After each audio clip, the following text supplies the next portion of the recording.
Spell on a page here, and this week I'll be reviewing set number 70592, Ronin's Salvage M.E.C, and this set costs £34. Here's the first build of this set, and the first build of this set is a little Skulkin M.E.C. I have to say, for the size of this M.E.C, it looks pretty cool, and also it has a lot of articulation.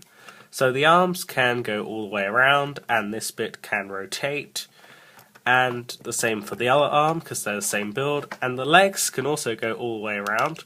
Now, as for posing, you can sort of have it standing like this, and standing in all sorts of different ways. And also, the front opens up, and that has a really cool Skulkin logo sticker on it. And overall, this has a very cool skeletal look.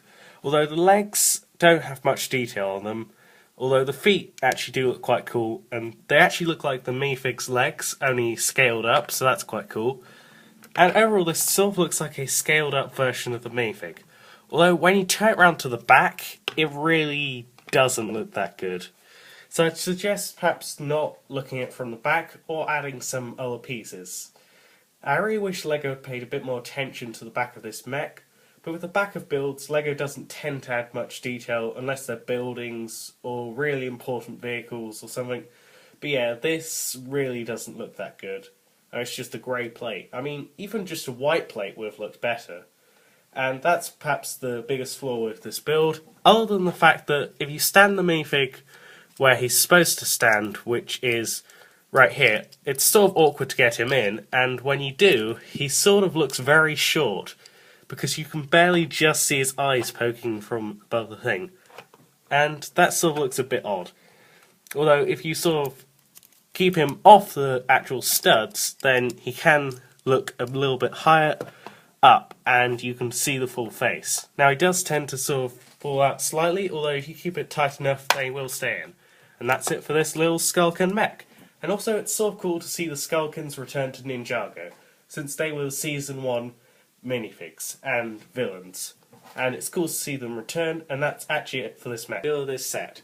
And the main build of this set is Ronin's M.E.C. And this is a very well detailed M.E.C, although it does have one minor flaw to it, which is that it's very hard to pose. I mean, it has lots of articulation, like here, and here, and here, and here, but you can't really pose it that well. Like, it's basically just this or nothing else. I mean, perhaps you can move the legs in a bit, but if you move it a bit too much, they'll just fall over backwards, forwards, sideways, or any other way that it can fall over.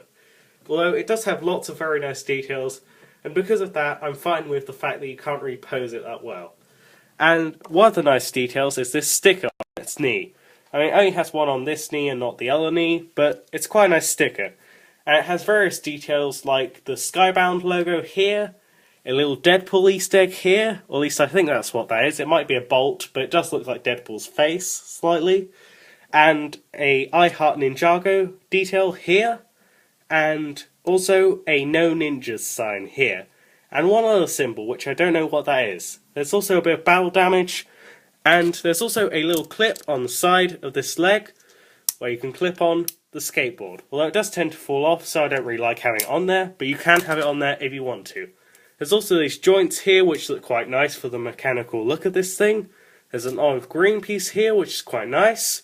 And some flaps on the legs. The legs are pretty basic yet cool, and very well articulated. Same with this one. And here, there's a symbol which is on the skateboard. I'm not sure what it means. Maybe it means Ronin or something.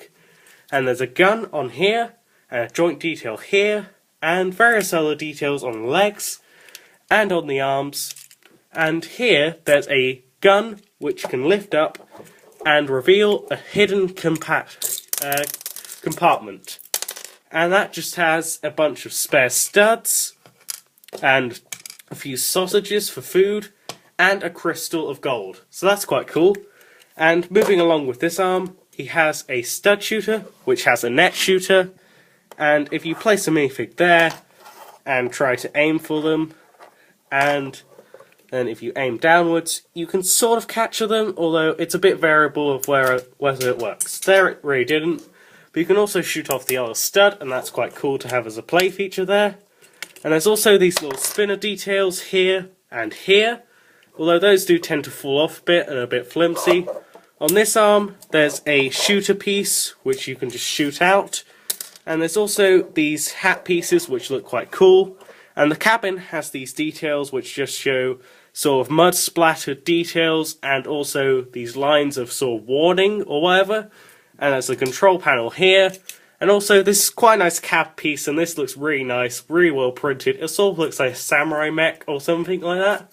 Even though they already did one of those. But you can lift this down and there's Rowan in there. I'll take a closer look at him later. But there's also these panels in here, which he controls the entire mech with, surprisingly with those few controls. I wish there was a bit more detail, but it's okay.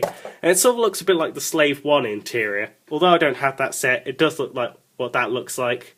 And that's quite a cool interior. Bit basic, yet cool. And that can just close up very easily, and that looks really cool. And there's a gun on the side here. And there's also a gun and a sword on the side here. And there's also a detail at the back where you can sort of clip in this little flyer. I mean, it's sort of hard to clip in. It's best to keep it off or just keep it on all the time. And pieces tend to fall off when you do that.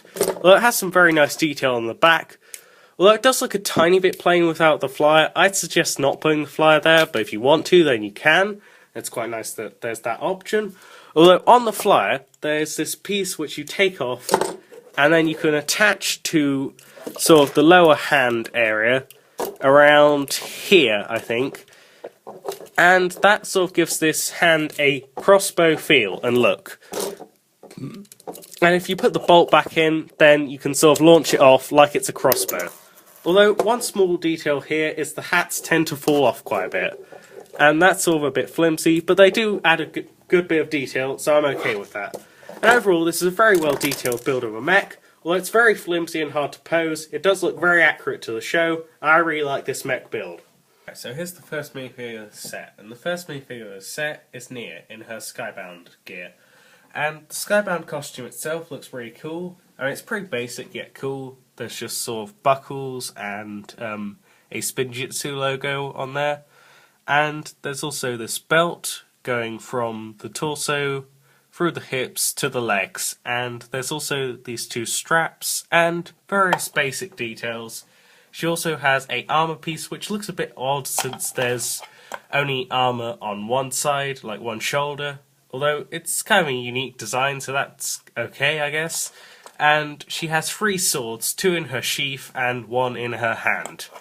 And on the back there is a bit of basic torso print, which is hidden by the armour most times, so it doesn't need to be there, but it's cool that it's there, and that just shows sort of her symbol and some wings, and that's quite a cool logo. I mean, it's a bit cheesy, but it's okay. And it sort of fits the overall design of the Skybound gear. And it's nice how there's torso printing on the back, even though it isn't really needed, since there's armour that covers it up. And finally, her facial expression really sort of looks a bit blank. Especially considering they already have a near facial expression. I'm not sure why they didn't use that particular print. And they sort of just used a regular Lego City print, which really doesn't fit Nia's personality at all, and it just looks a bit too plain and basic. I really wish they'd used Nia's face instead of this really generic face that really doesn't work for Nia. Although the hairstyle works because it's the same one from all of the Seasons of Ninjago sets, apart from when she has a helmet. And I sort of wish she did have a helmet, but in this gear she doesn't. Although the helmeted look does look a lot better, I still get why they didn't put a helmet in here. And yeah, this is a pretty basic Nia minifig, but it's okay, other than that face which is really annoying. Right, so here's the second minifigure of the set, and the second minifigure of the set is an updated version of Fractal. I have to say, this is a pretty cool update to the Fractal minifig. Well, I don't actually have the original Fractal minifig. I know what he looks like, and this looks pretty accurate to how he looks in the TV show and sets from the first season of Ninjago. I have to say, it's pretty cool how the Skullkins and lots of other classic Ninjago villains have returned for the 2016 most recent wave of Ninjago sets. And Fractal has a armoured piece, and he also has his classic flying goggles and helmet, and that's in black, and that doesn't come in many sets. In fact, it only comes in one other set as far as I know, and that's the original set that came with Fractal, which was, I think, Zane's Dragon or something? Something along those lines. Anyway, he has a very unique face print, which is a Skullkin face print, and he sort of looks a bit menacing, although also a bit happy, and excited. And he has red eyes with black backing, and he also has lots of metal stuck to his skull. So I guess he's been in a lot of battles, and that looks pretty cool. And that's accurate to the first season of Ninjago sets. I mean, they were done a lot less good back then, but you know, it's pretty much the same printing, only done a lot better. And that's pretty cool. He also has printing on his torso, which shows a belt. Now, I much prefer the original printing for Fractal's belt, but this one does have quite a nice skull emblem, and he also has two giant massive swords and a spiked arm piece. And this is the Fractal minifig, and the updated one from this set. And it does look pretty cool as an update to this very good minifig. So here's the third minifig of this set, and the third minifig of this set is a new version of Krasi. And I have to say, the original looks much better. And it looks a lot more crazy, like the character in the TV show was. And that's not really a good thing, since this is a newer version, and it doesn't look as good as this old version.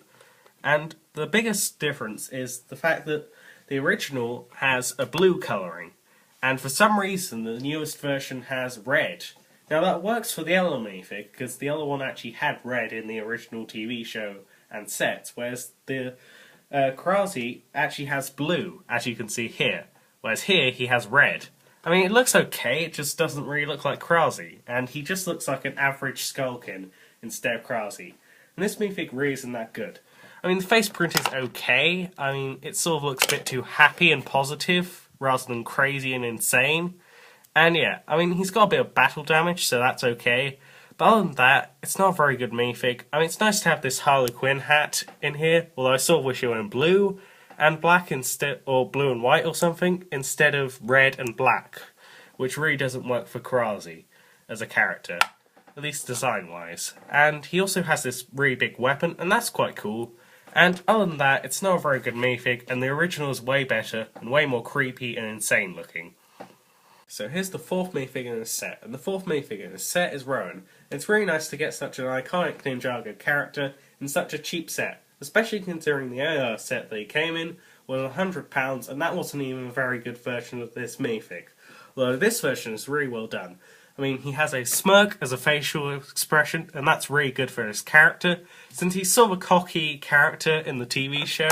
And he's also sort of funny, so that sort of matches his personality in the TV show. He also has a really cool eye patch printed on his face, and a little bit of ginger stubble.